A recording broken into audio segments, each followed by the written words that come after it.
last many months we were studying about the gender issues, that male and female are created equally, yet there is a difference. ಪುರುಷನು ಹಾಗೂ ಸ್ತ್ರೀಯು ಸಮಾನತೆಯಿಂದ ಅವರು ಸೃಷ್ಟಿಸಲ್ಪಟ್ಟಿದ್ದರೂ ಸಹ ಅವರಲ್ಲಿ ಕೆಲವು ವ್ಯತ್ಯಾಸಗಳು ಅಥವಾ ವಿಭಿನ್ನತೆಗಳು ಇವೆ ಎಂಬುದಾಗಿ ನಾವು ಅನೇಕ ದಿವಸಗಳಲ್ಲಿ ನಾವು ಕಲಿಯುತ್ತಾ ಬಂದಿದ್ದೇವೆ. The teaching of the Old Testament, and especially the clear teachings of 7 passages in the New Testament. ಹಳೆ ಒಡಂಬಡಿಕೆಯಲ್ಲೂ ಸಹ ಇದಕ್ಕೆ ಆಧಾರ ವಚನಗಳನ್ನು ನೋಡಿದ್ದೇವೆ. ವಿಶೇಷವಾಗಿ ಹೊಸ ಒಡಂಬಡಿಕೆಯಲ್ಲಿ 7 ವಾಕ್ಯ ಭಾಗಗಳನ್ನ ಇದರ ಕುರಿತಾಗಿ ನಾವು ಓದುತ್ತಾ ಬಂದೆವು. And we saw that Jesus choosing of the apostles, the early church leaders, the writers of the scripture, all were men, because God has given that leadership role to men. ದೇವರು ಪುರುಷನಿಗೆ ನಾಯಕತ್ವದ ಒಂದು ಜವಾಬ್ದಾರಿಕೆಯನ್ನು ಕೊಟ್ಟದ್ದರ ದೆಸೆಯಿಂದ ಕರ್ತನಾದ ಯೇಸು ಕ್ರಿಸ್ತನು ತನ್ನ ಶಿಷ್ಯ ಮಂಡಳಿಯಲ್ಲಿ 12 ಮಂದಿ ಪುರುಷರನ್ನು ಆರಿಸಿಕೊಂಡನು. ಮಾತ್ರವಲ್ಲ, ಸತ್ಯವೇದದ ಅನೇಕ ಪುಸ್ತಕಗಳನ್ನು ಬರೆದಿರ್ತಕ್ಕಂಥ ಬರಹಗಾರರು ಅವರು ಪುರುಷರೇ ಆಗಿದ್ದಾರೆ. The early church, in the book of Acts, what we saw that they were all men. ಆದಿ ಕ್ರೈಸ್ತ ಸಭೆ ಪ್ರಾರಂಭದಲ್ಲಿ ನಾವು ನೋಡಿದಂತ ಎಲ್ಲ ಸೇವಕರು ಅಥವಾ ಶಿಷ್ಯರು ಅವರು ಎಲ್ಲರೂ ಪುರುಷರೇ ಆಗಿದ್ದಾರೆ. But at the same time we saw that God has used women. They had an active role in the early church. ಅದೇ ಕಾಲದಲ್ಲಿ ಆದಿ ಕ್ರೈಸ್ತ ಸಭೆಯಲ್ಲಿ ಅನೇಕ ಮಹಿಳೆಯರು ಸಹ ಸೇವೆಯಲ್ಲಿ ಭಾಗವಹಿಸಿದ್ದರು ಎಂಬುದನ್ನು ನಾವು ಅನೇಕ ಉದಾಹರಣೆಗಳ ಮೂಲಕವಾಗಿ ನೋಡ್ತಾ ಬಂದೆವು. Last many months we were studying from a book called Men and Women Equal Yet Different. ಒಂದು ಪುಸ್ತಕದ ಆಧಾರದ ಮೇಲೆ ನಾವು ಮಾತನಾಡ್ತಾ ಬಂದೆವು ಅನೇಕ ತಿಂಗಳುಗಳಿಂದ. ಅದು ಪುರುಷರು ಮತ್ತು ಮಹಿಳೆಯರು ಅವರು ಸಮಾನರಾಗಿದ್ದರೂ ಸಹ ಅವರಲ್ಲಿ ವಿಭಿನ್ನತೆ ಇದೆ ಎಂಬಂತ ಒಂದು ಪುಸ್ತಕದ ಆಧಾರದ ಮೇಲೆ. In spite of all this teaching and examples we have in the scripture, ಇಷ್ಟೆಲ್ಲ ವಾಕ್ಯ ಭಾಗಗಳನ್ನು ನಮಗೆ ಬೋಧನಾ ರೂಪವಾಗಿ ನಮಗೆ ಇದ್ದರೂ ಸಹ the Christian feminist group say that the Holy Spirit is gender neutral. That means Holy Spirit ಗೆ ಸ್ತ್ರೀ ಪುರುಷನ ವ್ಯತ್ಯಾಸ ಇಲ್ಲ ಎಂಬ this is what they say. ಇಷ್ಟೆಲ್ಲ ವಾಕ್ಯ ಆಧಾರವು ನಮಗಿದ್ದರೂ ಸಹ ಸ್ತ್ರೀ ಸಮತ್ವವಾದಿಗಳ ಗುಂಪಿನವರು ಹೇಳ್ತಕ್ಕಂಥದ್ದು ಪವಿತ್ರಾತ್ಮನು ಆ ಪುರುಷನೂ ಅಲ್ಲ ಸ್ತ್ರೀಯೂ ಅಲ್ಲ, ಅದು ವ್ಯತ್ಯಾಸ ಇಲ್ಲ, ಅದು ಎರಡೂ ಸಹ ಅಲ್ಲ ಎಂಬುದಾಗಿ ತಟಸ್ಥವಾಗಿ ಅವರು ತಿಳಿಸುವಂತವರಾಗಿದ್ದಾರೆ. And as we looked at the main line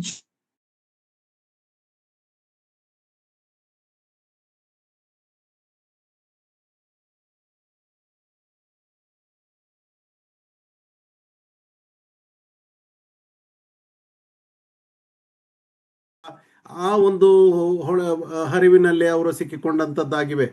We have to understand that the Bible interprets Bible. Different passages when we study together, Bible itself will interpret the Bible. ಸತ್ಯವೇದವನ್ನ ಅರ್ಥ ಮಾಡುವವರು ಯಾರೆಂಬುದಾಗಿ ಹೇಳಿದ್ರೆ ಸತ್ಯವೇದವೇ ತನ್ನನ್ನೇ ಅರ್ಥ ಮಾಡಿಸುವಂತದ್ದಾಗಿದೆ. ಅನೇಕ ವಚನಗಳನ್ನ ಹೋಲಿಸುವಾಗ ಅದು ತನ್ನನ್ನೇ ಪ್ರಕಟಪಡಿಸಿಕೊಳ್ಳುವಂತದ್ದಾಗಿದೆ. These are not isolated one verse. It is the whole teaching of the word of God. Pardon, brother, come again. It is not an isolated one verse. It is clear teaching of the whole Bible. ಅದು ಪ್ರತ್ಯೇಕಿಸಲ್ಪಟ್ಟಂತ ಒಂದು ವಾಕ್ಯ ಆಗಿರದೆ ದೇವರ ಅದ್ಭುತವಾದಂತಹ ಬೋಧನಾ ವಾಕ್ಯವು ಅದು ಆಗಿರುವಂತದ್ದಾಗಿದೆ. We believe in the literal plain sense interpretation of the Bible. ಅಕ್ಷರಿಕವಾಗಿ ಸಾಧಾರಣ ರೀತಿಯಲ್ಲಿ, in a normal sense we can interpret the Bible. ನಮಗಿರುವಂತ ಒಂದು ಸಾಮಾನ್ಯ ಜ್ಞಾನದಲ್ಲಿ ನಾವು ಅರ್ಥ ಮಾಡಿಕೊಳ್ಳುವ ಹಾಗೆ ದೇವರು ಅನುಗ್ರಹಿಸಿರುವಂತ ಉತ್ತಮವಾದಂತ ವಿವರಣಾತ್ಮಕ ಪುಸ್ತಕ ಸತ್ಯವೇದವಾಗಿದೆ. God is not the author of confusion. ಗಲಿಬಿಲಿಗೆ ಕಾರಣನಲ್ಲ. ದೇವರು ಗಲಿಬಿಲಿಗೆ ಕಾರಣನಲ್ಲ. The Protestant churches earlier believed that each believer can understand the word of God. That is what the Protestant churches used to believe. ಮೊಟ್ಟ ಮೊದಲನೇದಾಗಿ ಪ್ರೊಟೆಸ್ಟೆಂಟ್ ಚರ್ಚ್ ನಂಬಿದ್ದಂತ ವಿಷಯವೇನೆಂದ್ರೆ ಪ್ರತಿಯೊಬ್ಬ ವಿಶ್ವಾಸಿಯೂ ಸಹ ಬಹಳ ಅರ್ಥಪೂರ್ಣವಾಗಿ ದೇವರ ವಾಕ್ಯವನ್ನು ಅರ್ಥೈಸಿಕೊಳ್ಳಬಹುದು ಎಂಬುದಾಗಿ ಅವರು ನಂಬಿದ್ದರು. But the Roman Catholic Church taught earlier that people should not read the Bible. They will not understand. Only the priest and those who the Latin language, they can only interpret the Bible. That is how they used to teach. Roman ಕ್ಯಾಥಲಿಕ್ನ ಜನರು ಅವರು ಇದು ಕೇವಲ ಪ್ರವಾದಿ ಮತ್ತು ಪಾದ್ರಿಗಳಿಗೆ ಮಾತ್ರವೇ ಬಿಟ್ಟಂತ ವಿಚಾರಗಳು. ಇದು ಸಾಮಾನ್ಯ ಜನರು ಇದನ್ನು ಓದಬಾರದು, ಇದನ್ನು ಅರ್ಥೈಸಿಕೊಳ್ಳುವುದಕ್ಕೆ ಅವರಿಗೋಸ್ಕರವಾಗಿಲ್ಲ ಎಂಬಂತ ತಪ್ಪಾದಂತ ಒಂದು ವಿಷಯವನ್ನು ಅವರು ಹೇಳುತ್ತಾ ಬಂದಿದ್ದರು. But when the Bible was printed and made available, translated to different language, ordinary people began to read the Bible and see the difference from their false teaching. ಆ ನಂತರವಾಗಿ ಸತ್ಯವೇದವು ಅವರವರ ಭಾಷೆಗಳಲ್ಲಿ ಮುದ್ರಿತವಾಗಿ ಎಲ್ಲ ಸಾಮಾನ್ಯ ಜನರ ಕೈಗಳಿಗೆ ಸಿಕ್ಕಿ ಅದು ಓದುವಂತಾದಾಗ ಅವರ ತಪ್ಪಾದಂತ ಬೋಧನೆ ಏನು ಎಂಬುದು ಎಲ್ಲರಿಗೆ ಅರ್ಥವಾಗುತ್ತಾ ಬಂತು. The Lord Jesus Christ many places said, haven't you read? Jesus said that.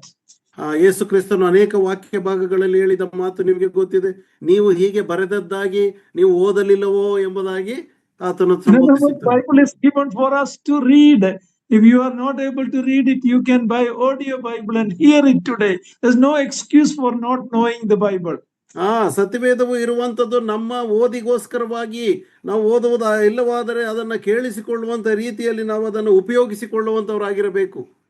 We have the indwelling Holy Spirit who will make the scripture clear to us if you are a believer. ನೀವು ನಿಜ ವಿಶ್ವಾಸಿಯಾಗಿದ್ದರೆ ನಿಮ್ಮೊಳಗಿರುವಂತ ಪವಿತ್ರಾತ್ಮನೇ ನೀವು ಓದುವಂತ ದೇವರ ವಾಕ್ಯವನ್ನ ನಿಮಗೆ ಅರ್ಥೈಸುವಂತವನಾಗಿದ್ದಾನೆ. In the 15th 16th century, when in the Europe, when the Bible was not available to people earlier, people were blindly following what the Christendom, what these mainline churches, especially Roman Catholicism, was teaching. 15-16ನೇ ಶತಮಾನದಲ್ಲಿ ಸತ್ಯವೇದವು ಇನ್ನೂ ಅವರ ಕೈಗಳಿಗೆ ಸಿಕ್ಕದೇ ಇರುವಾಗ ಯುರೋಪಿನ ಜನರು, ಅವರು Roman ಕ್ಯಾಥಲಿಕ್ನ ಜನರು ಅಥವಾ ಪ್ರಮುಖವಾದಂತಹ ಸಭಾ ಪಂಗಡಗಳೇನಿದೆಯೋ ಅದು ಹೇಳಿದ್ದನ್ನ ಕುರುಡಾಗಿ ಅವರು ಸ್ವೀಕಾರ ಮಾಡಿ ಅದರಂತೆ ಅವರು ನಡ್ಕೊಳ್ಳುತ್ತಾ ಇದ್ದರು. When Bible began to be printed, when printing was invented and Bible began to be printed, many people who printed Bible and translated were burned alive. ಯಾವಾಗ ಮುದ್ರಣ ಕಾರ್ಯವು ಪ್ರಾರಂಭವಾಯಿತೋ ಸತ್ಯವೇದವನ್ನ ಮುದ್ರಣ ಮಾಡುವುದಕ್ಕೆ ತೊಡಗಿದ ಅನೇಕ ಭಕ್ತರನ್ನು ಅವರು ಹಿಡಿದು ಕೊಂದರು, ಸಜೀವವಾಗಿ ಅವರು ಪ್ರಾಣವನ್ನ ತ್ಯಾಗ ಮಾಡಿದಂತಹ ಸೇವಕರಿದ್ದಾರೆ. Burned alive on stake. ಕಂಬದ ಮೇಲೆ ಹಾಕಿ ಅವರ ಸುತ್ತಿ ಎಣ್ಣೆ ಹಾಕಿ they were burned. ಅವರನ್ನ ಕಂಬದ ಮೇಲೆ ಕಟ್ಟಿ ಹಾಕಿ ಸುತ್ತ ಅವರಿಗೆ ಬೆಂಕಿ ಹಚ್ಚಿ ಅವರನ್ನ ಸುಟ್ಟು ಬಿಟ್ಟಿದ್ದಾರೆ. It is not the pagans, it was not non-Christians, so-called Christians who did this, especially the popes. ಇದನ್ನ ಮಾಡಿದವರು ಅನ್ಯರಲ್ಲ, ಇದನ್ನ ಮಾಡಿದವರು ಧಾರ್ಮಿಕ ವ್ಯಕ್ತಿಗಳಾದಂತಹ ಪೋಪ್ಗಳೇ ಇದನ್ನ ಮಾಡಿದಂತವರಾದರು. New Testament teaching on gender is very simple doctrine. ಈ ಲಿಂಗದ ಕುರಿತಾಗಿ ಹೊಸ ಒಡಂಬಡಿಕೆಯು ಹೇಳುವಂತದ್ದು ಬಹಳ ಸರಳವಾದಂತ ವಿವರಣೆಯನ್ನ ನೀಡುವಂತದ್ದಾಗಿದೆ. There are some prophetical books or study about the Trinity, little bit difficult for some people. ಕೆಲವರಿಗೆ ಹಳೆ ಒಡಂಬಡಿಕೆಯಲ್ಲಿ ತಿಳಿಸಿರುವಂತ ಈ ತ್ರಯೇಕತ್ವದ ಕುರಿತಾಗಿ ಅರ್ಥ ಮಾಡಿಕೊಳ್ಳುವಂತದ್ದು ಕೆಲವರಿಗೆ ಅದು ಕಷ್ಟಕರವಾಗಿರಬಹುದು. Some prophetical books may be little difficult. Revelation book may be little difficult. Ezekiel may be little difficult. ಪ್ರವಾದನಾ ಗ್ರಂಥಗಳು, ಎಜ್ಕೇಲನ ಗ್ರಂಥ ಮತ್ತು ಪ್ರಕಟಣೆ ಗ್ರಂಥ ಇವುಗಳೆಲ್ಲ ಕೆಲವು ಅರ್ಥ ಮಾಡಿಕೊಳ್ಳುವುದಕ್ಕೆ ಕಷ್ಟವಾಗಿರಬಹುದು. But if you understand Genesis and the earlier books, then Revelation will be easier. ಆದಿಕಾಂಡ ಮತ್ತು ಪ್ರಾರಂಭಿಕ ಪುಸ್ತಕಗಳು ನಿಮಗೆ ಸರಿಯಾಗಿ ಪರಿಚಯವಿದ್ದರೆ ಆಗ ಅದು ಪ್ರಕಟಣೆ ಪುಸ್ತಕವು ಸಹ ಚೆನ್ನಾಗಿ ಅರ್ಥವಾಗುವಂತದ್ದಾಗಿದೆ. There are difficult passages in the Bible, but gender role, male and female role, it is not at all a difficult topic to understand. ಈ ಸತ್ಯವೇದದಲ್ಲಿ ಅನೇಕ ಕ್ಲಿಷ್ಟಕರವಾದಂತ ವಿಷಯವಿದ್ದರೂ ಸಹ ಈ ಲಿಂಗ ತಾರತಮ್ಯದ ಕುರಿತಾಗಿ ಅರ್ಥ ಮಾಡಿಕೊಳ್ಳುವಂತದ್ದು ಅಷ್ಟೇನು ಕಷ್ಟಕರವಾದಂತ ವಿಷಯವಲ್ಲ. It is very basic, practical thing that we all need to understand if we have a desire to learn. ಕಲಿಯುವಂತ ಆಶೆ ನಮಗಿದ್ದರೆ ಇದು ಪ್ರಾಯೋಗಿಕವಾಗಿಯೂ ಬಹಳ ಅರ್ಥಪೂರ್ಣವಾದಂತಹ ಸಂಗತಿ ಇದಾಗಿದೆ. The feminist so-called evangelical or Christian group, they interpret Bible as they like, not the clear interpretation. Evangelical group ಎಂಬಂತಹ ಸ್ತ್ರೀ ಸಮತ್ವವಾದಿಯ ಒಂದು ಗುಂಪು ಅದು ಸ್ಪಷ್ಟವಾಗಿ ದೇವರ ವಾಕ್ಯವನ್ನು ವಿವರಿಸುವಂತವರಲ್ಲ, ಅವರು ಸರಿಯಾದ ರೀತಿಯಲ್ಲಿ ಅದನ್ನ ಅರ್ಥ ವಿವರಣೆಯನ್ನ ನೀಡುವುದಿಲ್ಲ. Bible is not guilty of saying one thing and meaning another thing. ಸತ್ಯವೇದವು ಒಂದು ವಿಷಯವನ್ನ ಒಂದು ರೀತಿಯಾಗಿ ತಿಳಿಸಿ ಅದನ್ನು ಮುಚ್ಚಿ ಹಾಕಿ ಮತ್ತೊಂದು ಅರ್ಥವನ್ನ ತಿಳಿಸುವಂತದ್ದು ಆ ರೀತಿಯಾಗಿ ಸತ್ಯವೇದವು ಇಲ್ಲ. It says what it means. ಆ ಸತ್ಯವೇದವು ವಾಕ್ಯವು ಏನನ್ನು ಹೇಳುತ್ತದೋ ಅದನ್ನೇ ಅದು ಅರ್ಥೈಸುವಂತದ್ದು ಆಗಿದೆ. And in every topic in the Bible there are core passages, ಮುಖ್ಯವಾದ passages, and when we study together the doctrines will become clear to us. ಕೆಲವು ವಾಕ್ಯ ಭಾಗಗಳನ್ನು ನಾವು ಓದುವಾಗ ಅದರಲ್ಲಿರ್ತಕ್ಕಂಥ ತಿರುಳು ಅಥವಾ ಮುಖ್ಯವಾದಂತ ಉದ್ದೇಶ ಏನಿದೆಯೋ ಅದು ನಮಗೆ ಪ್ರಕಟವಾಗುತ್ತಾ ಬರುತ್ತದೆ. ಮುಖ್ಯವಾದ passageಗಳು, there are main passages for different each doctrine. ಪ್ರತಿಯೊಂದು ಕಲಿಕಾಂಶಕ್ಕೆ ಬೇಕಾದಂತ ವಾಕ್ಯ ಭಾಗಗಳು ಇದೆ. ಪ್ರತಿಯೊಂದು ವಾಕ್ಯ ಭಾಗವನ್ನು ಓದುವಾಗ ನಮಗೆ ಸಂಪೂರ್ಣವಾಗಿ ಅರ್ಥವಾಗುವಂತದ್ದಾಗಿದೆ. When we learn any doctrine, first we go to the central passages. ನಾವು ಆ ಮೂಲತಃ ತತ್ವಗಳನ್ನು ನಾವು ತಿಳಿಯುವಾಗ ನಾವು ಪ್ರಮುಖವಾದಂತ ಮೂಲಭೂತ ವಾಕ್ಯ ಭಾಗಗಳನ್ನು ನಾವು ಅಭ್ಯಾಸ ಮಾಡುವಂತವರಾಗಿರಬೇಕು. For example, if you want to study the doctrine of salvation, we go to Romans and Galatians.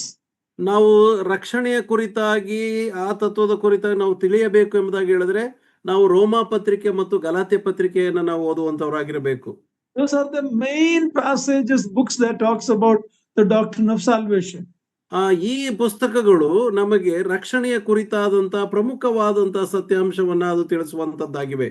Reading the book of Romans is what opened the eye of Martin Luther, who was a Catholic priest or monk. Catholic ನ priest ಆಗಿದ್ದಂತ Martin Luther ಅವರು ಈ ರೋಮಾ ಪತ್ರಿಕೆಯನ್ನು ಓದಿ ಅವರ ಕಣ್ಣುಗಳು ತೆರೆಯಲ್ಪಟ್ಟವು. So for every main topic doctrine in the Bible, there are key passages we need to learn about gender differences, male and female, headship and submission. We looked at 7 major passages in the New Testament.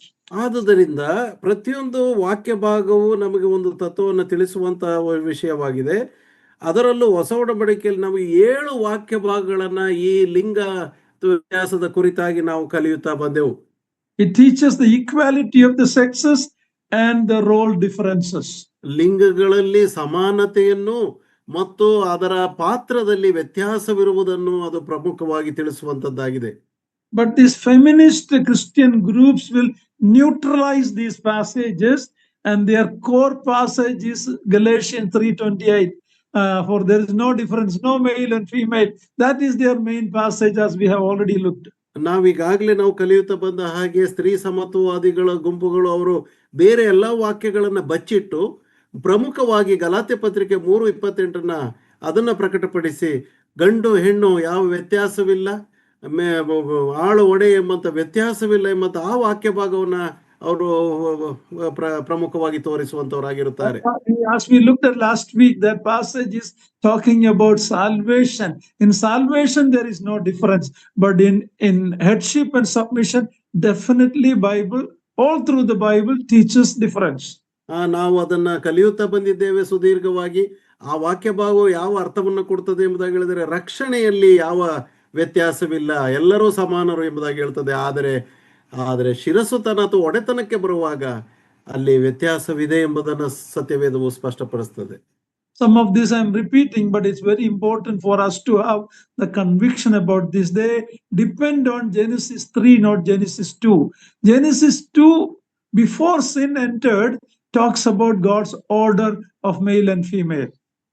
ಆದಿಕಾಂಡ 2ನೇ ಅಧ್ಯಾಯದಲ್ಲಿ ಪಾಪವು ಪ್ರವೇಶ ಮಾಡುವುದಕ್ಕಿಂತ ಮುಂಚಿತವಾಗಿ ದೇವರ ಸೃಷ್ಟಿ ಕಾರ್ಯದ ಕುರಿತಾಗಿ ನಾವು ಅಲ್ಲಿ ಓದ್ತೇವೆ. ಆದ್ರೆ 3ನೇ ಅಧ್ಯಾಯದಲ್ಲಿ ಪಾಪವು ಬಂದ ನಂತರ ಏನು ಎಂಬುದನ್ನ ತಿಳಿಸುವಂತದ್ದಾಗಿದೆ.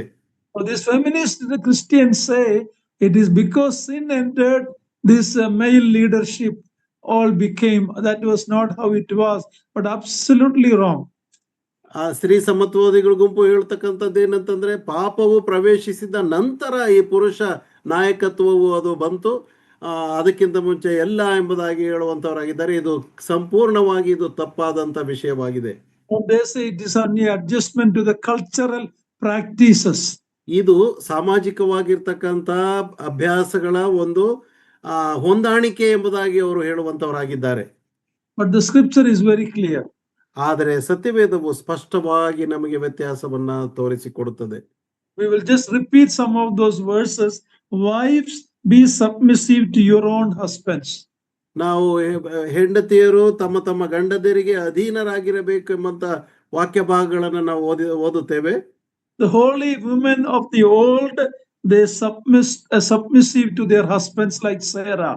ಸಾರಳ ಹಾಗೆ ಹಳೆ ಒಡಂಬಡಿಕೆಯಲ್ಲಿದ್ದಂತ ಸ್ತ್ರೀಯರು ಸಹ ತಮ್ಮ ತಮ್ಮ ಗಂಡಂದಿರಿಗೆ ವಿಧೇಯರಾಗಿ ಅವರು ಅಧೀನರಾಗಿ ಅವರನ್ನ ಯಜಮಾನರು ಎಂಬುದಾಗಿ ಕರೆಯುತ್ತಾ ಬಂದರು. Paul tells, Peter tells in 1 Peter 3 to the husbands to live with understanding as they are the weaker vessel. ಪೇತ್ರನ ಪತ್ರಿಕೆಯಲ್ಲಿ, ಮೊದಲನೇ ಪೇತ್ರನ ಪತ್ರಿಕೆಯಲ್ಲಿ 3ನೇ ಅಧ್ಯಾಯದಲ್ಲಿ ನೋಡಿದ ಪ್ರಕಾರವಾಗಿ ಪೇತ್ರನು ಹೇಳುವಂತ ಮಾತು ಅಷ್ಟೇ, ಸ್ತ್ರೀಯು ಬಲಹೀನಳೆಂದು ತಿಳಿದು ಅವರ ಜೊತೆಯಲ್ಲಿ ವಿವೇಕದಿಂದ ನಡೆದುಕೊಳ್ಳಬೇಕೆಂಬುದಾಗಿ ತಿಳಿಸ್ತಾನೆ. Wives, be subject to your own husbands as to the Lord. ಮತ್ತು ಅಲ್ಲಿ ಹೇಳುವಂತ ಮಾತೇನೆಂದರೆ, ಕರ್ತನಿಗೆ ಹೇಗೋ ಹಾಗೆಯೇ ಸ್ತ್ರೀಯರು ನಿಮ್ಮ ನಿಮ್ಮ ಗಂಡಂದಿರಿಗೆ ನೀವು ಅಧೀನರಾಗಿರ್ರಿ ಎಂಬುದಾಗಿ ಹೇಳುವಂತವನಾಗಿದ್ದಾನೆ. Church is subject to Christ. Also the wife ought to be to their husbands in everything. ಸಭೆಯು ಕ್ರಿಸ್ತನಿಗೆ ಹೇಗೆ ಅಧೀನವಾಗಿದೆಯೋ ಹಾಗೆಯೇ ಸ್ತ್ರೀಯರು ತಮ್ಮ ತಮ್ಮ ಗಂಡಂದಿರಿಗೆ ಎಲ್ಲಾ ವಿಷಯಗಳಲ್ಲಿ ಅವರು ಅಧೀನರಾಗಿರಬೇಕೆಂಬುದಾಗಿ ತಿಳಿಸುವಂತವನಾಗಿದ್ದಾನೆ. Love your wives. ಮತ್ತು ಅದೇ ಪ್ರಕಾರವಾಗಿ ಪುರುಷರಿಗೆ ಹೇಳುವಂತ ಮಾತು, ಗಂಡಂದಿರು ನೀವು ನಿಮ್ಮ ನಿಮ್ಮ ಹೆಂಡತಿಯರನ್ನ ಪ್ರೀತಿಸಿರಿ ಎಂಬುದಾಗಿ. Wives, be subject to your husbands as fitting in the Lord. ಮತ್ತು ಸ್ತ್ರೀಯರು ನೀವು ಕರ್ತನಲ್ಲಿ ಇರುವವರಾಗಿ ನೀವು ಪುರುಷರಿಗೆ ನೀವು ಅಧೀನರಾಗಿರಬೇಕೆಂಬುದಾಗಿ. A woman must quietly receive instruction with entire submission. ಮತ್ತು ಸಂಪೂರ್ಣ ಅಧೀನತೆಯಲ್ಲಿ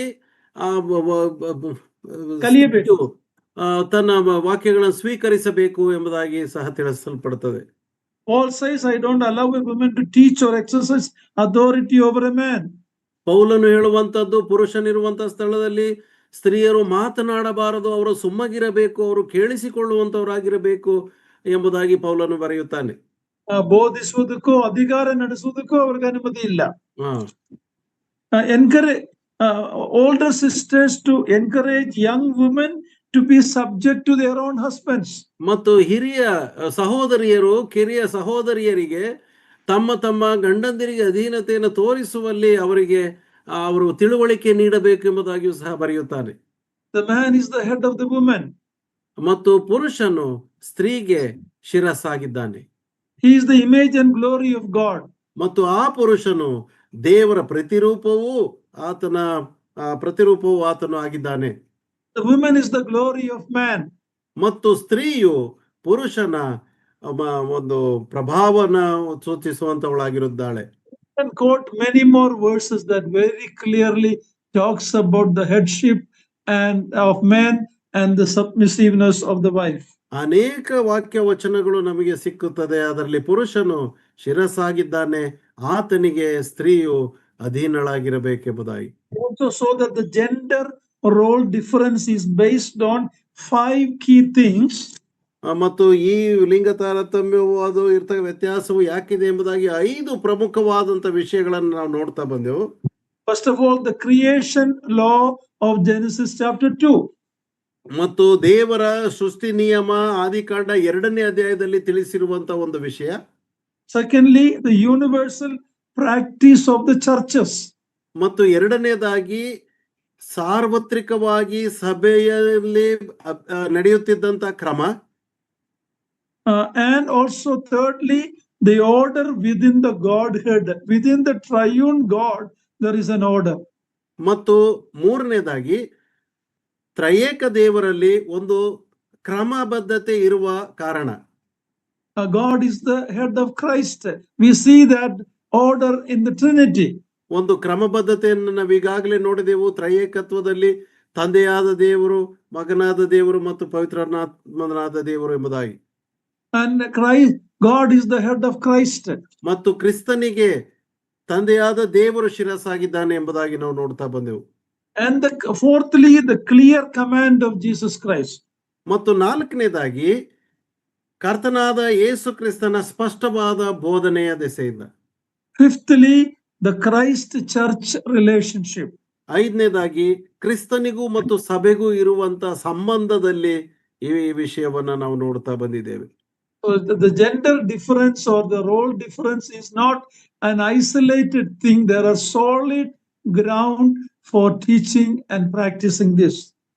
ಇದನ್ನ ಅರ್ಥ ಮಾಡಿಕೊಳ್ಳುವಂಥದ್ರಲ್ಲಿ, ಬೋಧಿಸುವಂಥದ್ದಲ್ಲಿ ಮತ್ತು ಪ್ರಾಯೋಗಿಕವಾಗಿ ನಡ್ಕೊಳ್ಳುವುದು ಇದು ಪ್ರತ್ಯೇಕವಾದಂಥ ವಿಷಯವಲ್ಲ. ಈ ಲಿಂಗ ತಾರತಮ್ಯವಾದ ಬಹು ಪ್ರಮುಖವಾದಂಥ ಬಹಳ ಮೂಲಭೂತವಾದಂಥ ಒಂದು ಸಂಗತಿ ಇದಾಗಿದೆ. Adam was the one first created and then Eve. ಮೊದಲನೇದಾಗಿ ಸೃಷ್ಟಿಸಲ್ಪಟ್ಟವನು ಆದಾಮನು, ಪುರುಷನು, ಆನಂತರವಾಗಿ ಸ್ತ್ರೀ. It was not Adam who was deceived, but the woman being deceived fell into transgression. ಆ ಶೋಧನೆಗೆ ಒಳಬಿದ್ದವಳು ಮೊಟ್ಟ ಮೊದಲನೇದಾಗಿ ಸ್ತ್ರೀಯಳೇ ಹೊರತು ಆದಾಮನಲ್ಲ. Christ is the head of every man. ಪ್ರತಿಯೊಬ್ಬ ಪುರುಷನಿಗೆ ಕ್ರಿಸ್ತನು ತಲೆಯಾಗಿದ್ದಾನೆ. So man is not the exclusive head. He also have a head. ಆ ಮಾನವನಿಗೆ, ಪುರುಷನಿಗೆ, ಅವನಿಗೆ ತಲೆ ಇದ್ದರೂ ಸಹ ಆತನೇ ಶಿರಸ್ಸಲ್ಲ. No, ಅವನ ಸ್ತ್ರೀಗೆ ಶಿರಸ್ಸಾಗಿದ್ದರು. He also have a head, Christ. ಆ ಸ್ತ್ರೀಗೆ ಹೇಗೆ ಪುರುಷನು ತಲೆಯಾಗಿದ್ದಾನೋ ಅದೇ ಪ್ರಕಾರವಾಗಿ ಪುರುಷನಿಗೂ ಒಬ್ಬ ತಲೆ ಇದ್ದಾನೆ, ಆತನು ಕ್ರಿಸ್ತನೇ ಆಗಿದ್ದಾನೆ. Man does not originate from woman, but woman from man. ಪುರುಷನು ಸ್ತ್ರೀಯಿಂದ ಉತ್ಪತ್ತಿಯಾದವನು ಮತ್ತು ಪುರುಷನು ಸ್ತ್ರೀಯಿಂದ ಉತ್ಪತ್ತಿಯಾಗಲಿಲ್ಲ, ಸ್ತ್ರೀಯು ಪುರುಷನಿಂದ ಉತ್ಪತ್ತಿಯಾಗಿದ್ದು. ಸೃಷ್ಟಿ ಕಾರ್ಯದಲ್ಲಿ ಸ್ತ್ರೀ ಉಂಟಾದದ್ದು ಪುರುಷನ ಒಂದು ಭಾಗದಿಂದ ಆಕೆ ಸೃಷ್ಟಿಸಲ್ಪಟ್ಟಳು. Man was not created for woman, but woman was created for man. ಪುರುಷನನ್ನು ಸ್ತ್ರೀಗೋಸ್ಕರವಾಗಿ ಉಂಟು ಮಾಡಲಿಲ್ಲ, ಆದರೆ ಸ್ತ್ರೀಯನ್ನು ಪುರುಷನಿಗೋಸ್ಕರವಾಗಿ ಸಹಕಾರಿಯನ್ನಾಗಿ ಉಂಟು ಮಾಡಿದನು. Paul says, if you want to argue, the churches don't have that practice. If you want to be contentious, we have no such practice. ಪೌಲನು ಹೇಳುವಂತಹದ್ದು, ಒಬ್ಬನು ಈ ವಿಷಯದ ಕುರಿತಾಗಿ ಚರ್ಚಾಸ್ಪದವಾಗಿದ್ದರೆ ಅದು ಇಂಥ ಕ್ರಮವು ನಮ್ಮ ಸಭೆಗಳಲ್ಲಿ ಇಲ್ಲ ಎಂಬುದಾಗಿ ಆತನು ಬರೆಯುವಂತವನಾಗಿದ್ದಾನೆ. Paul says, what I write to you is the commandment of the Lord. ಆ ಪೌಲನು ಹೇಳುವಂತದ್ದು, ನಾನೇನು ಬರೆಯುತ್ತಾ ಇದ್ದೇನೋ ಅದು ಕರ್ತನಿಂದ ಹೊಂದಿದಂತ ಆಜ್ಞೆಯಾಗಿದೆ ಎಂಬುದಾಗಿ ಆತನು ಬರೆಯುತ್ತಾನೆ. With all these verses in the Bible, the feminists talk as if these verses does not exist. ಈ ಇಷ್ಟೆಲ್ಲಾ ವಾಕ್ಯ ಭಾಗಗಳು ನಮಗೆ ಆಧಾರವಾಗಿದ್ದರೂ ಸಹ ಸ್ತ್ರೀ ಸಮತ್ವವಾದಿಗಳು ಇದನ್ನೆಲ್ಲ ಬಚ್ಚಿಟ್ಟು ಇದು ಇಲ್ಲವೇ ಇಲ್ಲ ಎಂಬುವ ರೀತಿಯಲ್ಲಿ ಅವರು ವಾದವನ್ನು ಮಾಡುವಂತವರಾಗಿದ್ದಾರೆ. They think gender is neutral. Okay, ಸ್ತ್ರೀ ಪುರುಷ ವ್ಯತ್ಯಾಸ ಯಾವುದೂ ಇಲ್ಲ. ಸ್ತ್ರೀ ಪುರುಷರ ವ್ಯತ್ಯಾಸ ಇಲ್ಲ, ಅದು ತಟಸ್ಥ ವಿಚಾರ ಎಂಬುದಾಗಿ ಅವರು ಹೇಳುವಂತವರಾಗಿದ್ದಾರೆ. It is a bias interpretation. ಇದು ಒಂದು ಗೊಂದಲವಾದಂತಹ ಒಂದು ಅರ್ಥ ವಿವರಣೆ ಇದಾಗಿದೆ. We are called to be faithful to the Lord Jesus Christ and his word. ನಾವು ಕರ್ತನಾದ ಯೇಸು ಕ್ರಿಸ್ತನಿಗೆ ನಂಬಿಗಸ್ತರಾಗಿ ಆತನ ವಾಕ್ಯಕ್ಕೆ ವಿಧೇಯರಾಗಿರಬೇಕೆಂಬುದಾಗಿ ಕರೆಯಲ್ಪಟ್ಟವರು. When we are true to the Lord and his word, definitely opposition or persecution or difficulty will come.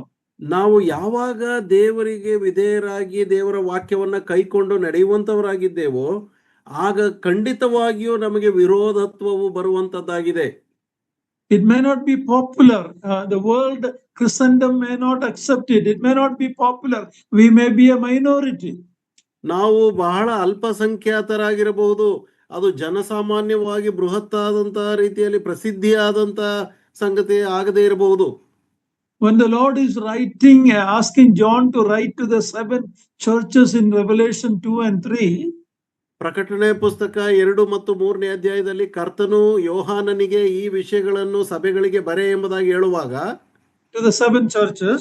7 ಸಭೆಗಳಿಗೆ ಇದನ್ನು ಬರೆ ಎಂಬುದಾಗಿ ಹೇಳುವಾಗ, when we come to the 6th church, the Philadelphia church, 6ನೇ ಸಭೆ ಅದು ಫಿಲದೆಲ್ಫಿಯಾ ಸಭೆಗೆ ಬರುವಾಗ, please read brother Revelation 3 verse 8. ಪ್ರಕಟಣೆ ಪುಸ್ತಕ 3ನೇ ಅಧ್ಯಾಯ 8ನೇ ವಚನ, ಫಿಲದೆಲ್ಫಿಯಾ ಸಭೆಗೆ ಬರೆಯುವ ದೂತನಿಗೆ ಬರೆಯುವಾಗ 8ನೇ ವಚನ, ನಿನ್ನ ಕೃತ್ಯಗಳನ್ನು ಬಲ್ಲೆನು, ನಿನಗಿರುವ ಶಕ್ತಿ ಕೊಂಚವಾಗಿದ್ದರೂ ನೀನು ನನಗೆ ಸೇರಿದವನಲ್ಲವೆಂದು ಹೇಳದೆ ನನ್ನ ವಾಕ್ಯವನ್ನು ಕಾಪಾಡಿದ್ದರಿಂದ ಇಗೋ ನಿನ್ನೆದುರಿನಲ್ಲಿ ಒಂದು ಬಾಗಿಲನ್ನು ತೆರೆದಿಟ್ಟಿದ್ದೇನೆ. The Lord is telling your strength is little. ಕರ್ತನು ಹೇಳುವಂತದ್ದು, ನಿನ್ನ ಶಕ್ತಿ ಕೊಂಚವಾಗಿದೆ, but you have kept my word. ಆದರೆ ನೀನು ನನ್ನ ವಾಕ್ಯವನ್ನ ಕಾಪಾಡಿದ್ದಿ, and you have not denied my name. ಮತ್ತು ನನ್ನ ಹೆಸರನ್ನ ನೀನು ತಳ್ಳಿಬಿಡಲಿಲ್ಲ. If you study all those 7 churches in Revelation 2 and 3, ಈ ಪ್ರಕಟಣೆ ಪುಸ್ತಕ 2 ಮತ್ತು 3ನೇ ಅಧ್ಯಾಯದಲ್ಲಿರತಕ್ಕಂಥ 7 ಸಭೆಗಳ ಕುರಿತಾಗಿ ನಾವು ಕಲಿಯುವಾಗ, you can interpret it in different ways. One, the church history from the apostolic time to the time we are living, which is the Laodicean church period.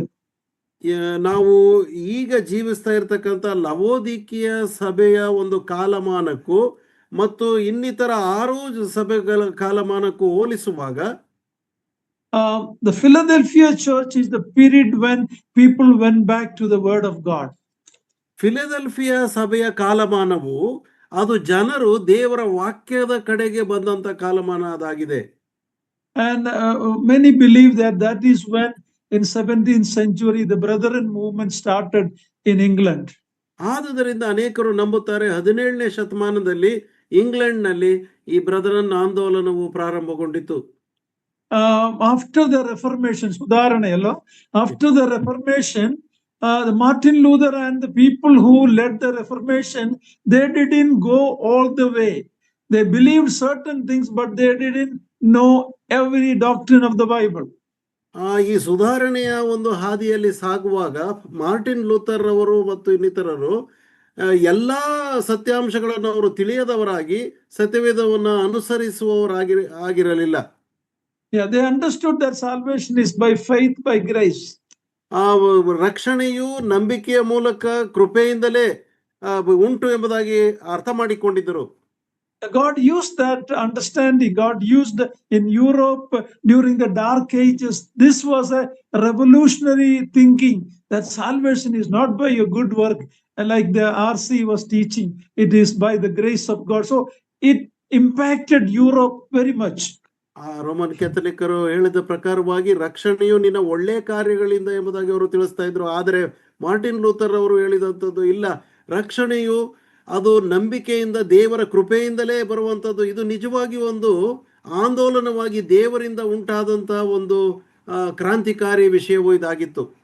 But they didn't know many of the doctrines of the Bible. ಆದರೆ ಅವರಲ್ಲಿ ಅನೇಕರಿಗೆ ಈ ಸತ್ಯವೇದದ ಮೂಲ ತತ್ವಗಳು ಗೊತ್ತಿರಲಿಲ್ಲ. That is why even after believing salvation is by grace, by faith, that Martin Luther was doing infant baptism. Their churches were following infant Shimukuwa Diksha Snana. They were following that, and many other things. They were still practicing what the Roman Catholic Church preached. ಈ Martin Luther ಅವರಿಗೆ ಇದು ರಕ್ಷಣೆಯು ಕೃಪೆಯಿಂದಲೇ, ದೇವರಿಂದ ನಂಬಿಕೆಯಿಂದಲೇ, ಕೃಪೆಯಿಂದಲೇ ಅದು ದೊರೆಯುವಂತದ್ದಾಗಿದೆ ಎಂಬುದಾಗಿ ತಿಳಿದಿದ್ದರೂ ಸಹ ಈ ಶಿಶು ದೀಕ್ಷಾ ಸ್ನಾನವನ್ನ ಅಭ್ಯಾಸ ಮಾಡುವಂತ ಹೇಗೆ ರೋಮನ್ ಕ್ಯಾಥಲಿಕ್ನವರು ಯಾವ ಮೂಢತ್ವವನ್ನು ಅವರು ತಿಳಿಸ್ತಾ ಇದ್ರು ಅದನ್ನೇ ಮುಂದುವರಿಸುತ್ತಾ ಬಂದರು. So we are maybe a minority. The assemblies, the Brethren assembly, we may be a minority, same like the Philadelphia time. After the Reformation in England, many of the Anglican church leaders, when Bible was made available to them, they read it and understood what we are doing is wrong. The early church didn't do like that, and that's how this Brethren movement also started there. ನಾವು ಅಲ್ಪಸಂಖ್ಯಾತರಾಗಿರಬಹುದು, ಆದರೆ ಸುಧಾರಣೆಯ ನಿಮಿತ್ತವಾಗಿ ಇಂಗ್ಲೆಂಡ್ನಲ್ಲಿ Anglican ಸಭೆಯು ಸಹ ಅವರು ಅರ್ಥ ಮಾಡಿಕೊಂಡ್ರು. ಅವರು ಯಾವಾಗ ಸತ್ಯವೇದವನ್ನು ಓದುತ್ತಾ ಬಂದ್ರು ಆಗ ಅರ್ಥವಾಯಿತು ಅವರಿಗೆ ನಿಜವಾಗಿಯೂ ಇದು ಸತ್ಯವಾಗಿದೆ ಎಂಬುದಾಗಿ ಅವರು ತಿಳಿಯುತ್ತಾ ಬಂದರು. Anglican ಸಭೆಯವರೆಲ್ಲವಲ್ಲ, ಅದನ್ನ ಕೆಲವು leaders, they began to read the Bible. They realized that in Acts, book of Acts, how the early church came together. You don't need a special priest for a Lord's Supper, and they gathered and remembered the Lord every Lord's Day. All this teaching came because the Bible was made available, and from that moment in Bristol and Plymouth, the Brethren movement started. Bristol ಮತ್ತು ಪ್ಲಿಮತ್ನಲ್ಲಿ ಮೊದಲನೇದಾಗಿ brethren ಆಂದೋಲನವು ಪ್ರಾರಂಭವಾಗುವಾಗ ಅದು ಕಾರಣ ಏನೆಂಬುದಾಗಿ ಹೇಳಿದ್ರೆ, ಅವರಿಗೆ ಸತ್ಯವೇದವು ಸಿಕ್ಕಿ ಅದನ್ನು ಓದಿ ಅರ್ಥ ಮಾಡಿಕೊಂಡದರ ದೆಸೆಯಿಂದಲೇ ಕರ್ತನು ತಾನೇ ತಿಳಿಸಿದಂಥ ವಿಷಯಗಳನ್ನು ಅವರು ನಂಬಿದವರಾಗಿ ಅದನ್ನು ಅಭ್ಯಾಸ ಮಾಡುತ್ತಾ ಬಂದರು. In the assembly, let's thank God for the teachings that we have. We may not be always practicing it, that is our failure, but we have the teaching, and let us hold on to the teaching. Let us hold on to the word of God and the name of the Lord Jesus Christ. ನಿಜವಾಗಿಯೂ ಇಂಥ ಒಂದು ಸತ್ಯ ಬೋಧನೆಯು ನಮಗೆ ಇರುವ ಕಾರಣ ನಾವು ಅದನ್ನು ಅಭ್ಯಾಸ ಮಾಡದೇ ಇರಬಹುದೇನೋ ಕೆಲವು ಸಾರಿ. ಆದರೆ ಆ ವಾಕ್ಯದ ಪ್ರಬೋಧನೆ, ಸತ್ಯವಾಕ್ಯವು ನಮ್ಮ ಬಳಿಯಲ್ಲಿ ಇರುವುದರಿಂದ ನಾವು ಅದನ್ನು ಗಟ್ಟಿಯಾಗಿ ಹಿಡಿದುಕೊಂಡು ಕರ್ತನಾದ ಯೇಸು ಕ್ರಿಸ್ತನಿಗೆ ನಾವು ವಿಧೇಯರಾಗಿ ನಾವು ಜೀವಿಸುವಂತವರಾಗಿರಬೇಕು. God and the teaching of the apostles. ಮತ್ತು ಪೌಲನು ಹಾಗೂ ಅಪೋಸ್ತಲರ ಬೋಧನೆಗಳನ್ನು ನಾವು ಅಭ್ಯಾಸವಹಿಸುವಂತವರಾಗಿರಬೇಕು. Matthew 24:35, the Lord said, heaven and earth will pass away, but my words will not pass away. ಮತ್ತಾಯನ ಸುವಾರ್ತೆ 24:35 ವಚನದಲ್ಲಿ ಹೇಳುವ ಪ್ರಕಾರವಾಗಿ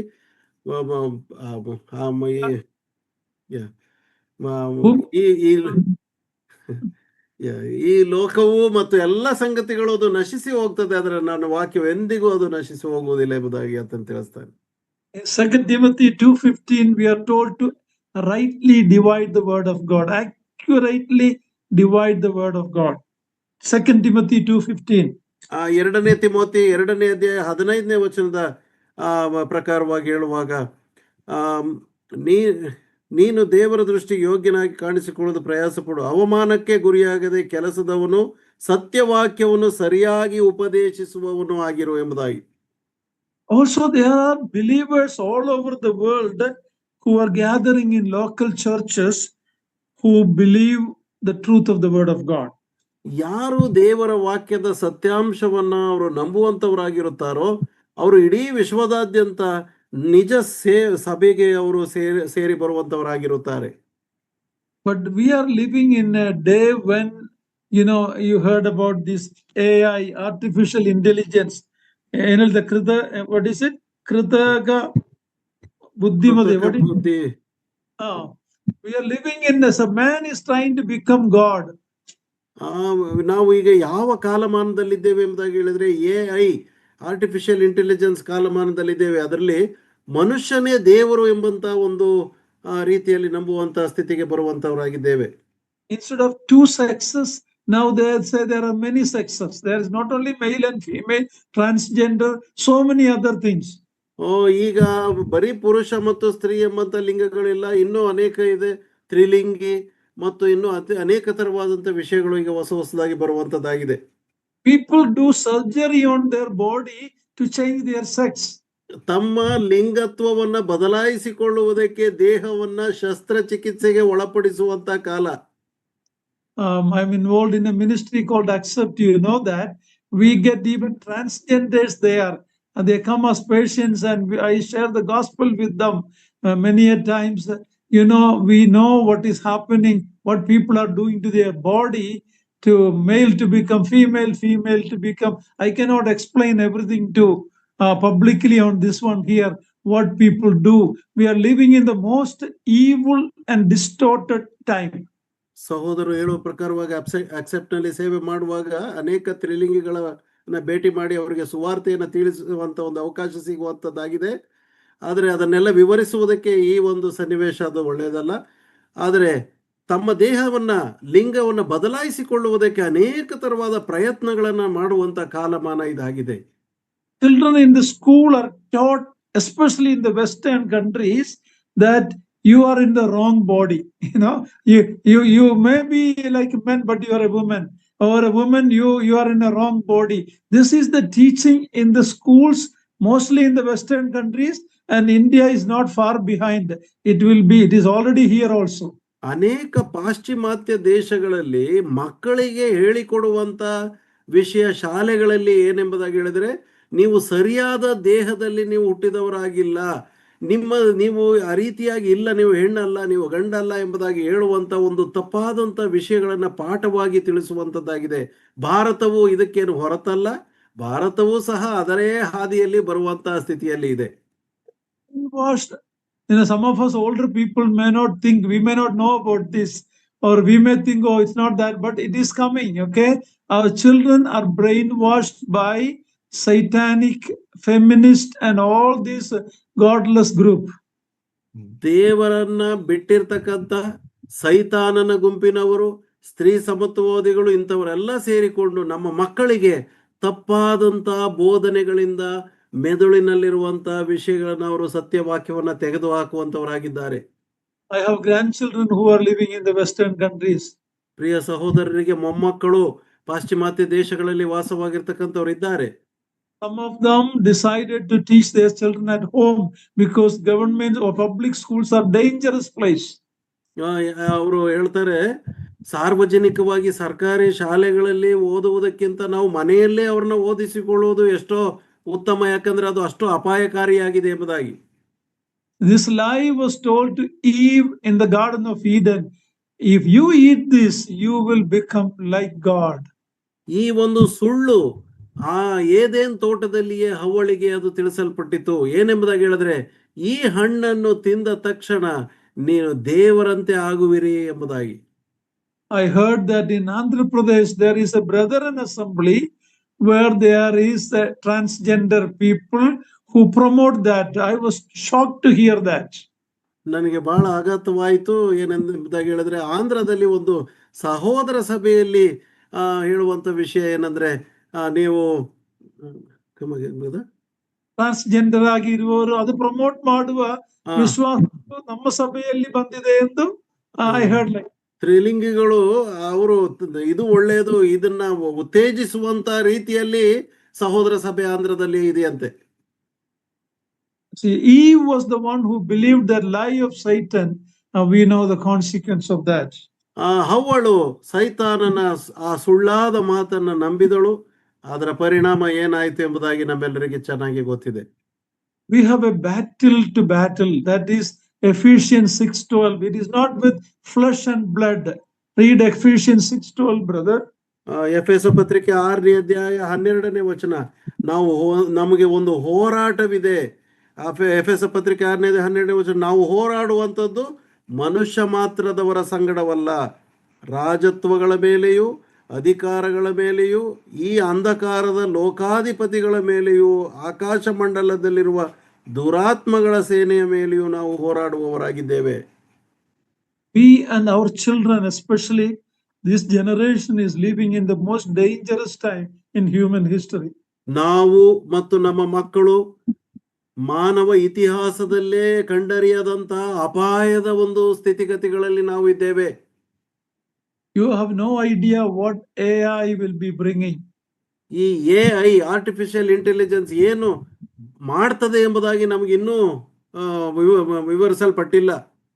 Man is trying to become God. ಮನುಷ್ಯನು ದೇವರಾಗುವುದಕ್ಕೆ ಪ್ರಯತ್ನಿಸುತ್ತಾ ಇದ್ದಾನೆ.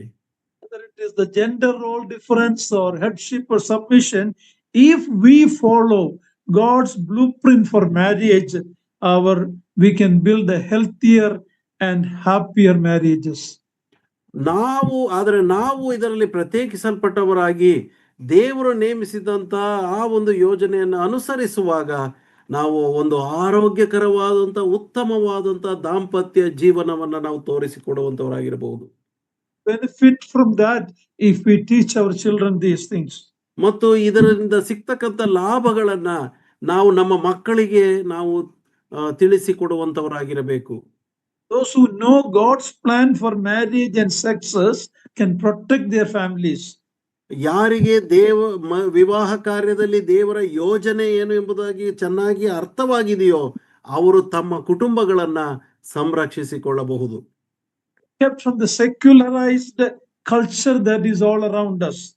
ನಮ್ಮ ಸುತ್ತಮುತ್ತಲು ಇರ್ತಕ್ಕಂಥ ಜನಾಂಗೀಯ ವ್ಯವಸ್ಥೆಗಳನ್ನ ಹೊರತಾಗಿ we can avoid promiscuity and aslinate. We can prevent that. We can prevent divorces. We can prevent fatherlessness. Means many families don't have a father, and lies and loneliness and heartache. We can avoid all of that if we follow God's creation order. ದೇವರ ಸೃಷ್ಟಿ ನಿಯಮವನ್ನ ನಾವು ಅನುಸರಿಸಿ ನಡೆಯುವುದಾದರೆ ನಾವು ವಿಚ್ಛೇದನವನ್ನ ತಡಿಬಹುದು ಮತ್ತು ತಂದೆಹೀನ ಸ್ಥಿತಿಗಳು, ತಂದೆ ಇಲ್ಲದಂತಹ ಕುಟುಂಬಗಳ ಆ ಒಂದು ಸ್ಥಿತಿಯನ್ನ ತಪ್ಪಿಸಬಹುದು ಮತ್ತು ದೇವರ ಯೋಜನೆಗೆ ನಾವು ಒಳಬಿದ್ದವರಾಗಿ ನಾವು ನಡ್ಕೊಳ್ಳಬಹುದು. Healthier families means healthier assemblies. ನಮ್ಮ ಕುಟುಂಬಗಳು ಆರೋಗ್ಯಕರವಾಗಿರುವುದಾದರೆ ನಮ್ಮ ಸಭೆಗಳು ಸಹ ಆರೋಗ್ಯಕರವಾಗಿ ಸುವ್ಯವಸ್ಥಿತವಾಗಿರುವಂತದ್ದಾಗಿದೆ. You sisters who are listening, who've been listening to this message for the last 6 months, ಕಳೆದ 6 ತಿಂಗಳಿನಿಂದ ಸಹೋದರಿಯರಾದಂತ ನೀವು ಈ ವಾಕ್ಯಗಳನ್ನೆಲ್ಲ ಕೇಳುವಾಗ it will bless your family when you practice that, and your family becoming strong will make your assembly strong. That is the purpose of this study. That is my heartfelt prayer. ಇದು ದೇವರ ಸೇವಕರು ಹೃದಯ ಭಾರವುಳ್ಳವರಾಗಿ ಪ್ರಾರ್ಥನಾ ಪೂರ್ವಕವಾಗಿ ತಿಳಿಸ್ತಾ ಇರತಕ್ಕಂಥ ವಿಷಯ ಏನಕ್ಕಪ್ಪ ಎಂಬುದಾಗಿ ಹೇಳಿದ್ರೆ, ಈ ರೀತಿಯಾಗಿ ದೇವರ ವಾಕ್ಯಕ್ಕೆ ವಿಧೇಯರಾಗಿ ನಡ್ಕೊಳ್ಳುವಾಗ ನಿಮ್ಮ ಕುಟುಂಬಗಳು ಆರೋಗ್ಯಕರವಾಗಿ ಸುಭದ್ರವಾಗಿರ್ತದೆ. ಕುಟುಂಬಗಳು ಸುಭದ್ರವಾಗಿರುವಾಗ ನಮ್ಮ ಸ್ಥಳೀಯ ಸಭೆಗಳು ಅದು ಸುಭದ್ರವಾಗಿರುವಂತಹ ಸ್ಥಿತಿಗೆ ಹೋಗುವಂತದ್ದಾಗಿದೆ. There's friends from mainline churches. You can also impact them through these teachings of the word of God. ಮತ್ತು ದೇವರ ವಾಕ್ಯದ ಈ ವಾಕ್ಯಗಳ ಪ್ರಬೋಧನೆಗಳನ್ನ ನಾವು ನಮ್ಮ ಸ್ನೇಹಿತರಿಗೂ ಸಹ ಪ್ರಭಾವ ಬೀರುವ ರೀತಿಯಲ್ಲಿ ನಾವು ಅದನ್ನು ತಿಳಿಸುವಂತವರಾಗಿರುತ್ತೇವೆ. Different mainline churches. ಮತ್ತು ಪ್ರಮುಖವಾದಂತ ಸಭೆಗಳಲ್ಲಿ ಇರ್ತಕ್ಕಂಥ ವ್ಯತ್ಯಾಸಗಳನ್ನು ನಾವು ಅವರಿಗೂ ಸಹ ನಾವು ತಿಳಿಸಬಹುದು ಆಗಿರುತ್ತದೆ. Unfortunately, what I'm seeing is now assemblies are trying to become like the mainline churches in many places. ಆದರೆ ದುರದೃಷ್ಟಕರವಾಗಿ ನಾವು ಗಮನಿಸುವಂತ ವಿಷಯವೇನೆಂದರೆ ನಮ್ಮ ಸಭೆಗಳು ಸಹ ಆ ಪ್ರಮುಖವಾದಂತ ಸಭೆಗಳ ಕಡೆಗೆ ಹಾದಿಯಲ್ಲಿ ನಾವು ಸಹ ಹೆಜ್ಜೆ ಹಾಕಿರ್ತಕ್ಕಂಥದ್ದು. Above all, God's plan for the sexes and for marriage and church life will bring glory to God. ಎಲ್ಲದಕ್ಕಿಂತ ಮಿಗಿಲಾಗಿ ವಿವಾಹ ಸಂಬಂಧದಲ್ಲಿ ನಾವು ದೇವರಿಗೆ ನಾವು ಮಹಿಮೆ ತರುವಂತಹ ರೀತಿಯಲ್ಲಿ ನಾವು ಜೀವಿಸುವಂತವರಾಗಿರುತ್ತೇವೆ. Our assembly should bring glory to God. ಮತ್ತು ಅದರ ಮೂಲಕವಾಗಿ ನಮ್ಮ ಸಭೆಗಳು ದೇವರಿಗೆ ಮಹಿಮೆ ತರುವಂತ ರೀತಿಯಲ್ಲಿ ಅವು ಇರಬೇಕಾಗ್ತದೆ. With that, this book study is going to complete today. ಈ ದಿನ ನಾವು ಈ ಸಂಗತಿಗಳೊಂದಿಗೆ ಆ ಪುಸ್ತಕದ ಅಧ್ಯಯನವನ್ನು ನಾವು ಮುಗಿಸ್ತಾ ಇದ್ದೇವೆ. Studied many topics. ನಾವು ಅನೇಕ ಶೀರ್ಷಿಕೆಗಳನ್ನ ಅದರಲ್ಲಿ ಅಭ್ಯಾಸ ಮಾಡುತ್ತಾ ಬಂದೆವು. I hope this study was a blessing to my dear sisters. ನಾನು ನಂಬುತ್ತೇನೆ ಈ ಎಲ್ಲಾ ಅಧ್ಯಯನ ನಾವು ಕಲಿತಂತ ವಿಷಯಗಳು ನಮ್ಮ ಪ್ರಿಯ ಸಹೋದರಿಯರಿಗೆ ಉಪಯುಕ್ತವಾಗಿದೆ ಎಂಬುದಾಗಿ. One of the thing I felt is, I wish I have studied this book much earlier in detail, then I could have been a better husband when my wife was alive. ಸಹೋದರ ಹೇಳುವಂತದ್ದು, ಪ್ರಿಯ ಸಹೋದರಿಯವರು ಅವರ ಪತ್ನಿ ಜೀವಿಸುತ್ತಿರುವಾಗ ನಾನು ಇದನ್ನ ಇನ್ನೂ ಮುಂಚಿತವಾಗಿ ನಾನು ಅರ್ಥ ಮಾಡಿಕೊಂಡಿದ್ರೆ ಇನ್ನೂ ಉತ್ತಮ ಪತಿಯಾಗಿ ನಾನು ಇರಬಹುದಾಗಿತ್ತೇನೋ ಎಂಬಂತ ಭಾವನೆಯನ್ನು ವ್ಯಕ್ತಪಡಿಸ್ತಾರೆ. Cannot do anything. My wife is going to be with the Lord. ಆದ್ರೆ ಹೇಗೂ ಸಹ ಸಹೋದರಿಯವರು ಕರ್ತನ ಎದೆಯಲ್ಲಿ ಅವರು ಸುಭದ್ರವಾಗಿ ಅಲ್ಲಿ ನೆಮ್ಮದಿಯಾದಂತ ಸ್ಥಳದಲ್ಲಿ ಅವರಿದ್ದಾರೆ. Can only ask God to forgive my failures and use me in some way to encourage my sisters in the Lord. ಹೇಗೂ ನಾನು ದೇವರನ್ನ ಕ್ಷಮಿಸು ಎಂಬುದಾಗಿ ಕೇಳಿಕೊಂಡು ಈಗ ಇರ್ತಕ್ಕಂಥ ಜೀವಿತಾವಧಿಯಲ್ಲಿ ನಾನು ನನ್ನ ಸಹೋದರಿಯರಿಗೆ ಈ ವಿಷಯಗಳನ್ನ ಬೋಧಿಸುತ್ತಾ ಅವರನ್ನ ನಾನು ಪ್ರೋತ್ಸಾಹಿಸುವಂತ ರೀತಿಯಲ್ಲಿ ನಡೆಸು ಎಂಬುದಾಗಿ ನನ್ನ ಪ್ರಾರ್ಥನೆಯಾಗಿದೆ. Now I wanted to share something. ನಾನು ಈಗ ಬೇರೊಂದು ವಿಷಯವನ್ನು ಹಂಚಿಕೊಳ್ಳುವುದಕ್ಕೆ ನಾನು ಇಷ್ಟಪಡ್ತೇನೆ. If you sisters want this study to continue, I would like to take a different character of women in the Bible from next week onwards. If you want to continue this study, or if you want to stop it, I will be willing to do that. But if you would like to continue from the Genesis onwards, I would like to take different women of the Bible. They are positive and negative sides, and that may also help if you would like to. ನಿಮಗೆ ಇಷ್ಟಪಡುವುದಾದರೆ ಸಹೋದರಿಯರೇ, ನಾನು ಆದಿಕಾಂಡದಿಂದ ಸತ್ಯವೇದದಲ್ಲಿ ತಿಳಿಸಲ್ಪಟ್ಟಿರುವಂತಹ ಅನೇಕ ಸ್ತ್ರೀಯರ ಕುರಿತಾಗಿ ಅವರ ಧನಾತ್ಮಕ ವಿಷಯವಿರಬಹುದು ಅಥವಾ ಋಣಾತ್ಮಕ ವಿಷಯವಿರಬಹುದು, ಅದರ ಕುರಿತಾಗಿ ನಿಮ್ಮೊಂದಿಗೆ ಹಂಚಿಕೊಳ್ಳುತ್ತೇನೆ, ನೀವು ಇಷ್ಟಪಡುವುದಾದರೆ ಮಾತ್ರ. But if you say this is enough, 6 months, we'll stop it here, we can stop it. ಅಕಸ್ಮಾತ್ ನೀವು 6 ತಿಂಗಳಾಯ್ತು, ಇದು ನಮಗೆ ಸಾಕು ಇಷ್ಟೇ ಎಂಬುದಾಗಿ ಹೇಳಿದ್ರೆ ನಾನು ನಿಲ್ಲಿಸುವುದಕ್ಕೂ ಸಹ ನಾನು ತಯಾರಾಗಿದ್ದೇನೆ. But it is my desire, and if you would like to. ಆದ್ರೆ ನನ್ನ ಆಶೆ ನೀವು ಮುಂದುವರಿಸಬೇಕೆಂಬುದಾಗಿ ನನ್ನ ಆಶೆ ಇದೆ. Okay, so if you would like to give your input, you can write to me in my WhatsApp number. WhatsApp number ಮೂಲಕವಾಗಿ ನಿಮ್ಮ ಉತ್ತರಗಳನ್ನ ಬರೆದು ತಿಳಿಸುವುದಾದರೆ ಅದು ಎಷ್ಟೋ ಪ್ರಯೋಜನಕರವಾಗಿರುವಂತದ್ದಾಗಿದೆ. Topics we studied so far. ನಾವು ಇಷ್ಟೆಲ್ಲ ಶೀರ್ಷಿಕೆಗಳನ್ನ ಇಲ್ಲಿವರೆಗೆ ನಾವು ಕಲಿತಿದ್ದೇವೆ. We have a few minutes, so I will just recap quickly, just the topics only. ಕೇವಲ ನಾನು ಶೀರ್ಷಿಕೆಗಳನ್ನ ನಾನು ತಿರುಗೊಂದಾವರ್ತಿ ಪುನರಾವಲೋಕಿಸುವುದಕ್ಕಿದ್ದೇನೆ. And if any of you did not listen to that, you can, if you would like to talk to me, you can call me. I'll be more than happy to share that with you. ಯಾರು ಇದರಲ್ಲಿ ಕೇಳಿಸಿಕೊಂಡಿಲ್ಲ ಅವರು ನಿಜವಾಗಿ ನೀವು ಕರೆ ಮಾಡಿ ಹೇಳುವುದಾದರೆ ಪ್ರಿಯ ಸಹೋದರರು ಸಂತೋಷವುಳ್ಳವರಾಗಿ ಅದನ್ನು ನಿಮ್ಮೊಂದಿಗೆ ಹಂಚಿಕೊಳ್ಳುವುದಕ್ಕಿದ್ದಾರೆ. Some of the studies are recorded, so you can hear it again. ಈ ಕೆಲವು ವಾಕ್ಯ ಭಾಗಗಳನ್ನ ರೆಕಾರ್ಡ್ ಮಾಡಿರುವುದರಿಂದ ತಿರುಗೊಂದು ಆವರ್ತಿ ನೀವು ಕೇಳಿಸಿಕೊಳ್ಳುವುದಕ್ಕೆ ಅವಕಾಶವಿರುವಂತದ್ದಾಗಿದೆ. Quickly we looked at the creation purpose. ನಾವು ವೇಗವಾಗಿ ನಾವು ಹೋಗುವುದಾದ್ರೆ ನಾವು ಏನೇನು ನೋಡಿದ್ದೇವೆ ಎಂಬುದಾಗಿ ಹೇಳಿದ್ರೆ ದೇವರ ಸೃಷ್ಟಿ ಉದ್ದೇಶವನ್ನ ನಾವು ಕಲಿತಿದ್ದೇವೆ. Creation of the women and what is the role of women, how important is women in God's plan. ಅದರಲ್ಲಿ ದೇವರ ಯೋಜನೆಯಲ್ಲಿ ಸ್ತ್ರೀಯರನ್ನ ಯಾಕೆ ಉಂಟು ಮಾಡಿದ್ದಾನೆ, ಅವರ ಉದ್ದೇಶವೇನು ಎಂಬುದನ್ನು ನಾವು ಕಲಿತವರಾಗಿದ್ದೇವೆ. God instituted marriage. ಮತ್ತು ವಿವಾಹವನ್ನ ದೇವರು ಯಾಕೆ ಸ್ಥಾಪಿಸಿದನು ಎಂಬುದನ್ನು ನಾವು ನೋಡ್ತಾ ಬಂದೆವು. Fall of man, especially in that the women's role. ಮನುಷ್ಯನ ಸೋಲುವಿಕೆ, ಅದರಲ್ಲೂ ಸಹ ಸ್ತ್ರೀಯ ಪಾತ್ರ ಏನು ಎಂಬುದನ್ನು ನಾವು ಕಲಿತುಕೊಂಡೆವು. Right of women being deceived, God gave great opportunity for her, and through a woman the Savior came into the world. ಸ್ತ್ರೀಯು ವಂಚಿತಳಾಗಿ ಒಳಬಿದ್ದರೂ ಸಹ ದೇವರು ಆ ಸ್ತ್ರೀಯ ಮುಖಾಂತರವೇ ಲೋಕರಕ್ಷಕನು ಜನಿಸುವ ಹಾಗೆ ಮಾಡುತ್ತಾ ಬಂದನು. We looked at the dress and decorations of a godly woman. ಮತ್ತು ನಾವು ಒಬ್ಬ ದೈವಿಕವಾದಂತ ಸ್ತ್ರೀಯ ಉಡುಪುಗಳು ಮತ್ತು ಅಲಂಕಾರಗಳ ಕುರಿತಾಗಿ ನಾವು ಕಲಿಯುತ್ತಾ ಬಂದೆವು. We have studied from this book about gender equality and role differences. ಮತ್ತು ಪುರುಷ ಮತ್ತು ಸ್ತ್ರೀ ಸಮಾನರು ಆಗಿದ್ದರೂ ಸಹ ಅವರಲ್ಲಿರ್ತಕ್ಕಂಥ ವಿಭಿನ್ನತೆ ಏನು ಎಂಬುದರ ಕುರಿತಾಗಿ ಒಂದು ಪುಸ್ತಕವನ್ನು ಅಧ್ಯಯನ ಮಾಡ್ತಾ ಬಂದೆವು. That is a book written by Alexander Strauch. ಮತ್ತು ಆ ಪುಸ್ತಕವು ಅಲೆಕ್ಸಾಂಡರ್ ಸ್ಟ್ರೌಚ್ ಎಂಬುದಾಗಿರ್ತಕ್ಕಂಥ ಭಕ್ತರು ಬರೆದಿರ್ತಕ್ಕಂಥ ಪುಸ್ತಕವು ಅದಾಗಿದೆ. From the assemblies in the US. ಮತ್ತು ಅವರು US ನಲ್ಲಿರ್ತಕ್ಕಂಥ ಸಭೆಗೆ ಸೇರಿದವರಾಗಿದ್ದಾರೆ. The Brethren Assembly. ಅವರು ಬ್ರದರನ್ ಅಸೆಂಬ್ಲಿಯ ಒಬ್ಬ ಸದಸ್ಯರಾಗಿದ್ದರು. We also looked at the complementarian view and also the feminist view. ಮತ್ತು ನಾವು ಸ್ತ್ರೀ ಸಮತ್ವವಾದಿಗಳ ಒಂದು ತತ್ವವೇನು ಮತ್ತು ಹಾಗೆ ಪೂರಕವಾದಂತಹ ತತ್ವವೇನು ಎಂಬುದರ ವ್ಯತ್ಯಾಸವನ್ನು ಸಹ ನಾವು ನೋಡ್ತಾ ಬಂದೆವು. God's role for man and woman.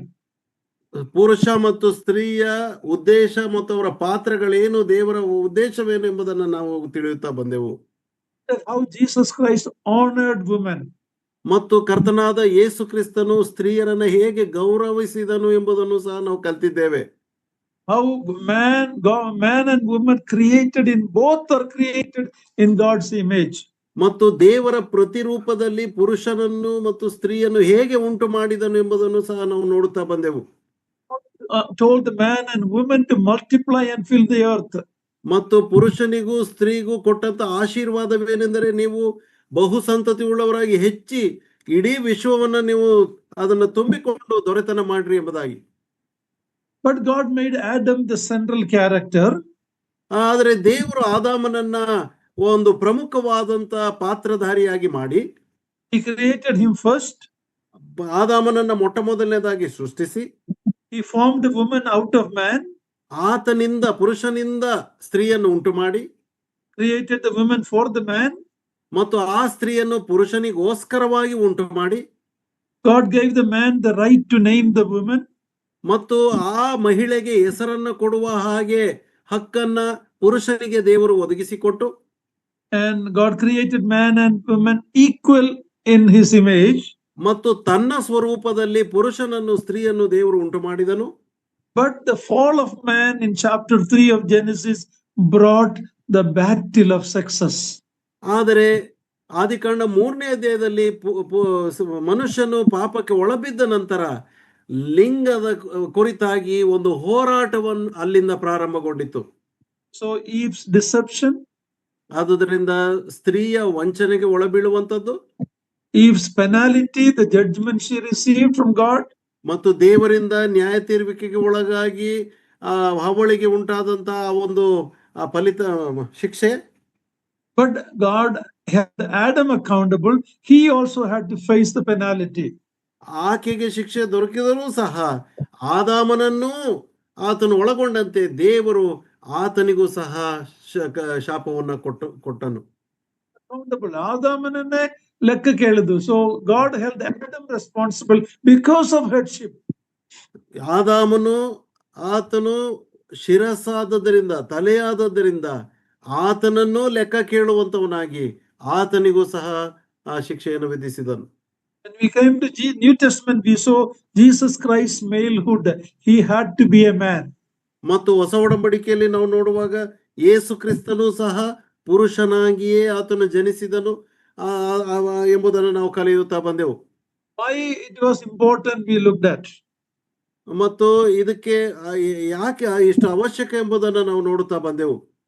Then we saw Jesus appointed 12 male apostles.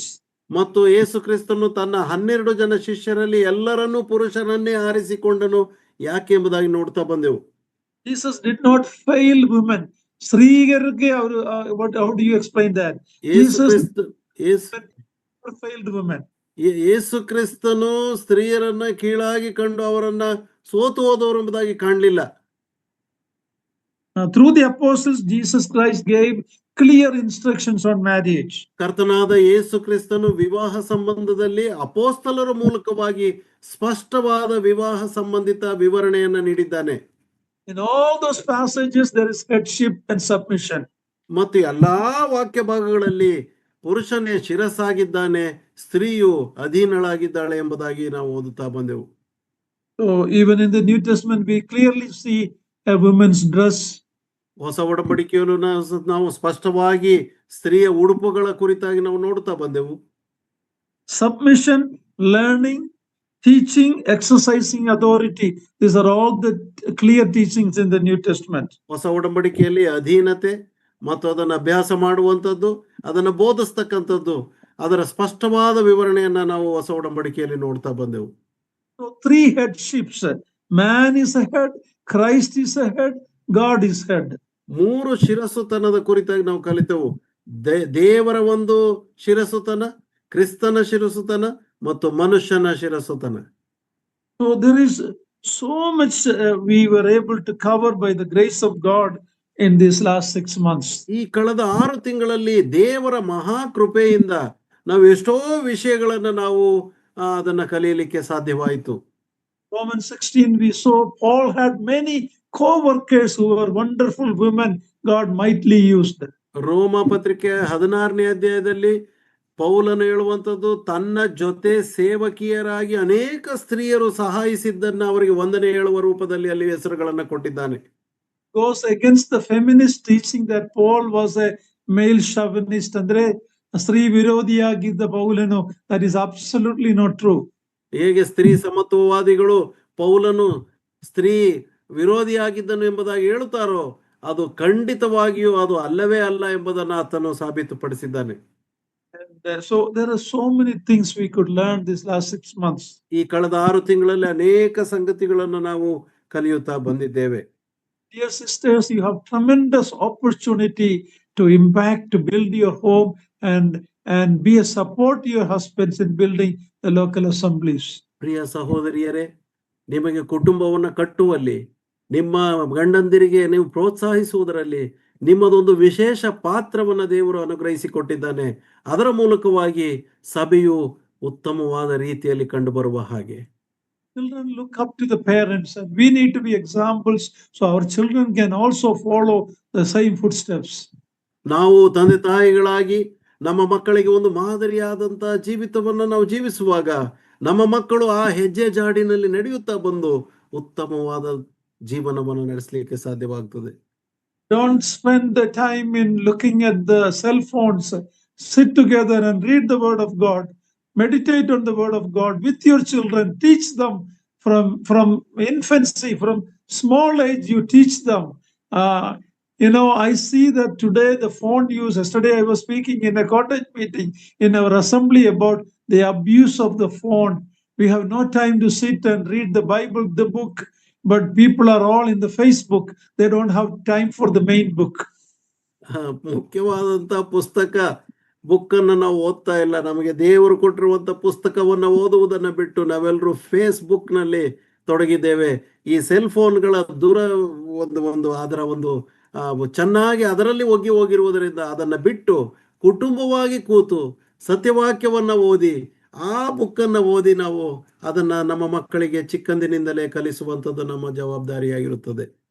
Last month I was traveling from Hubli to Bangalore in the train. ಕಳೆದ ತಿಂಗಳು ನಾನು ಹುಬ್ಳಿಯಿಂದ ಬೆಂಗಳೂರಿಗೆ ಟ್ರೈನ್ ನಲ್ಲಿ ಬರುವಾಗ opposite the long seat, one husband and wife and daughter were sitting in the train. ಆ train ನಲ್ಲಿ ನನ್ನ ಎದುರಿಗೆ ಇರತಕ್ಕಂತ ಉದ್ದವಾದ ಸೀಟ್ ನಲ್ಲಿ ದಂಪತಿಗಳ ಜೊತೆಯಲ್ಲಿ ಒಂದು ಮಗು ಇತ್ತು. ಮಗಳು, teenage girl, husband, wife and a daughter. ಹದಿಹರೆಯದ ಒಬ್ಬ ಮಗಳೊಂದಿಗೆ ತಂದೆ ತಾಯಿಗಳು ಕೂತಿದ್ರು. All the three had phones.